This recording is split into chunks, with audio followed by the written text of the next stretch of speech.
Hi guys, and welcome to episode 9 of my retrospective look at TT Games LEGO Games of the Past. If this is the first time watching a video from the series, then don't forget to subscribe, share it, comment, tell me what you think, and also head over to the YouTube channel or lifeandbrick.com for the full series.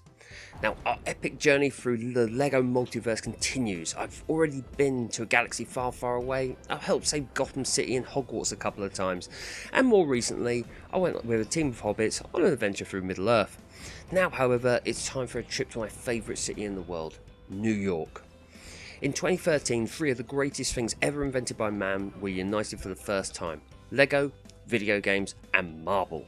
After so many years of comic book rival DC at the forefront of all things LEGO, Marvel was finally muscling in, and with movie tie-in and comic book inspired sets growing in popularity exponentially, the time was right to take Marvel on a bricked up virtual adventure. Surprisingly, however, LEGO Marvel Superheroes didn't take the easy route of recreating a story from the wealth of movie source material available. I mean, in 2013 the MCU was well established, being halfway through phase 2 and having already taken billions of dollars at the box office. There was plenty of ready-made stories already there. TT Games instead went with something more original, a unique story that would see a huge catalogue of characters, some styled on the movies, others straight from the pages of the comics. The story, brilliantly told so as many characters are involved as possible, begins with Dr. Doom taking out the Silver Surfer. The attack sees the Surfer's board shattered into several cosmic bricks, an energy source which Doom plans to use to defeat Galactus and rule the Earth using his Dr. Doom's Doom Ray of Doom. Yes, I know. To obtain all the cosmic bricks, Doom hires an array of villains from across the Marvel Universe. Abomination, Sandman, Green Goblin, Whiplash, Leader, Magneto, Sabretooth, Killian, Mandarin, and of course Loki are just some of the forces pitted against the Avengers, Fantastic Four, X-Men, and every other superhero that Nick Fury can muster to a defense. Taking place primarily in Manhattan, the adventure does expand out beyond, even heading into outer space at one point, for what I have to say is one of the most fun flying experiences I've ever had in a LEGO game. Unsurprisingly, the Avengers main cast from the movies play a huge part in the game, though Spider-Man isn't far behind, and his strong relationship with Iron Man is a nice addition, which, considering that this is several years before Civil War Homecoming, just adds to the enjoyment when going back and playing the game now.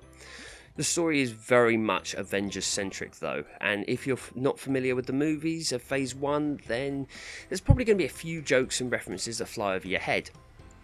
Split across 15 levels, the story is thrilling throughout. It's fun, it's interesting, it's full to the brim with nods to the comic book fans, and it also features a good variety of environments, not just the standard factory looking dark and dreary.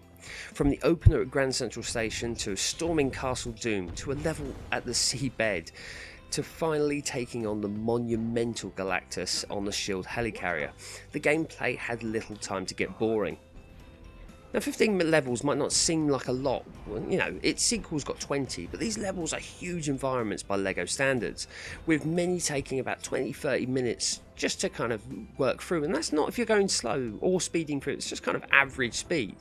Of course, at this point in LEGO gaming history, the open world hubs have already become a superbly massive addition to any game, and not one to take away from something so good. LEGO Marvel Superheroes actually upped the ante with a fully explorable Manhattan. Scaled down of course, but you know, the streets are packed out. There's a working railway, there's a Statue of Liberty, there's Stark Tower, there's hundreds of things to do in this world, including visiting Marvel's headquarters or taking some photography work from the Daily Bugle as Peter Parker. There's even a helicarrier up to sightsee, compete with Deadpool Room. Gameplay wise, and LEGO Marvel Superheroes brought the best of the games that came before, hidden behind a facade of new superpowers and abilities, and it all worked really well. Taking notable improvements brought to the franchise by DC's LEGO Batman games, such as flight, laser beams, rockets of silver bricks, etc., LEGO Marvel integrated them brilliantly into a new cast of characters. This did, however, mean that Iron Man is exceptionally strong as a character across the board. Spider-Man's web slinging also takes the best of Batman's grapple gun abilities, but also integrated a very impressive mode of transport that actually made LEGO Marvel Superheroes one of the best Spider-Man games of its day. One of the biggest things, literally, with this game was the playable Big Figs. Now, something only hinted at previously, Hulk stands front and centre as the cornerstone of big fig awesomeness in LEGO games. This has of course led to transitional characters as well as Hulk, with who could essentially change into their alter egos. So Hulk, for example, can change into Bruce Banner. So that was a nice addition as well. Throwing in even more variety into the gaming abilities on offer, the Fantastic Four's Mr. Fantastic has probably the most unique ability to ever grace a LEGO game, morphing into everything from a giant screwdriver to a watering can to suit the needs of a particular puzzle.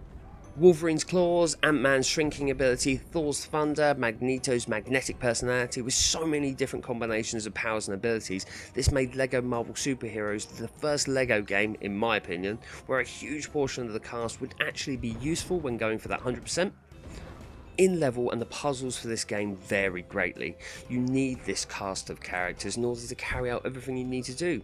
If that wasn't enough, the different bad guys you face along the way, they're not the bulk standard hit them 3 times and you're done.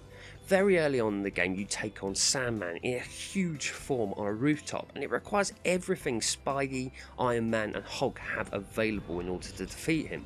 Similarly, right at the end of the game when you've got to take on the Planet Eater, each hit requires a level's worth of puzzles to solve first. I mean, for a LEGO game this does require some effort to beat sometimes.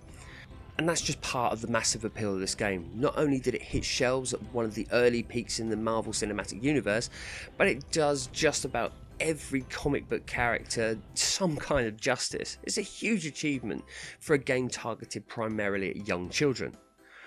Of course, in amongst the epic comic book story, you've got your standard mini-kits to collect, and the introduction of Stan Lee in peril. There's something that has since become the staple of the LEGO Marvel games, actually started life as a nod to Stan's endless cameo appearances, so it's kind of an in-joke that just kind of stuck.